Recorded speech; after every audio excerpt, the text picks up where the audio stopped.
How did Adolf Hitler, a tyrant who orchestrated one of the largest genocides in human history, rise to power in a democratic country? The story begins at the end of World War I. With the successful Allied advance in 1918, Germany realized the war was unwinnable and signed an armistice ending the fighting.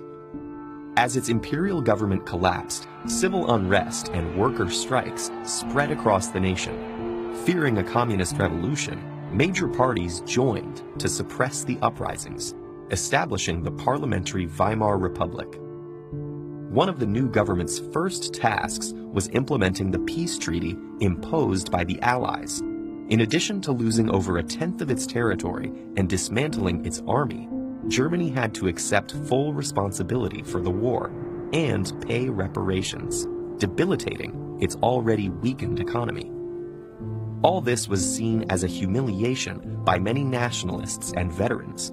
They wrongly believed the war could have been won if the army hadn't been betrayed by politicians and protesters. For Hitler, these views became obsession, and his bigotry and paranoid delusions led him to pin the blame on Jews. His words found resonance in a society with many anti-Semitic people.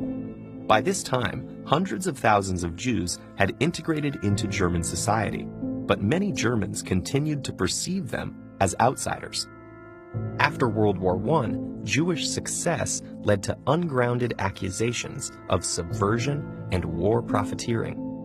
It cannot be stressed enough that these conspiracy theories were born out of fear, anger, and bigotry, not fact.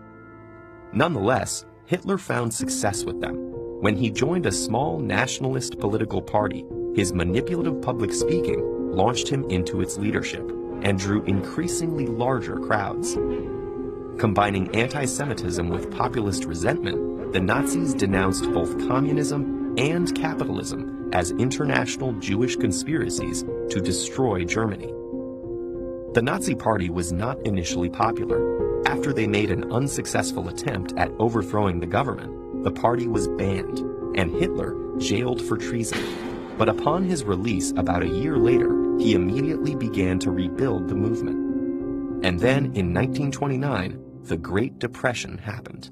It led to American banks withdrawing their loans from Germany, and the already struggling German economy collapsed overnight. Hitler took advantage of the people's anger, offering them convenient scapegoats and a promise to restore Germany's former greatness. Mainstream parties proved unable to handle the crisis, while left-wing opposition was too fragmented by internal squabbles. And so, some of the frustrated public flocked to the Nazis, increasing their parliamentary votes from under 3% to over 18% in just 2 years. In 1932, Hitler ran for president, losing the election to decorated war hero General von Hindenburg. But with 36% of the vote, Hitler had demonstrated the extent of his support. The following year, advisors and business leaders convinced Hindenburg to appoint Hitler as chancellor, hoping to channel his popularity for their own goals. Though the chancellor was only the administrative head of parliament, Hitler steadily expanded the power of his position.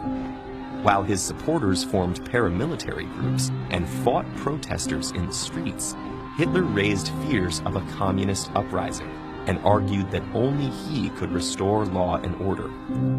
Then, in 1933, a young worker was convicted of setting fire to the Parliament building.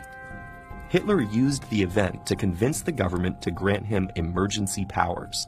Within a matter of months, freedom of the press was abolished, other parties were disbanded, and anti-Jewish laws were passed. Many of Hitler's early radical supporters were arrested and executed, along with potential rivals. And when President Hindenburg died in August 1934, it was clear there would be no new election. Disturbingly, many of Hitler's early measures didn't require mass repression. His speeches exploited people's fear and ire to drive their support behind him and the Nazi Party. Meanwhile, businessmen and intellectuals wanting to be on the right side of public opinion endorsed Hitler. They assured themselves and each other that his more extreme rhetoric was only for show. Decades later, Hitler's rise remains a warning of how fragile democratic institutions can be in the face of angry crowds and a leader willing to feed their anger and exploit their fears.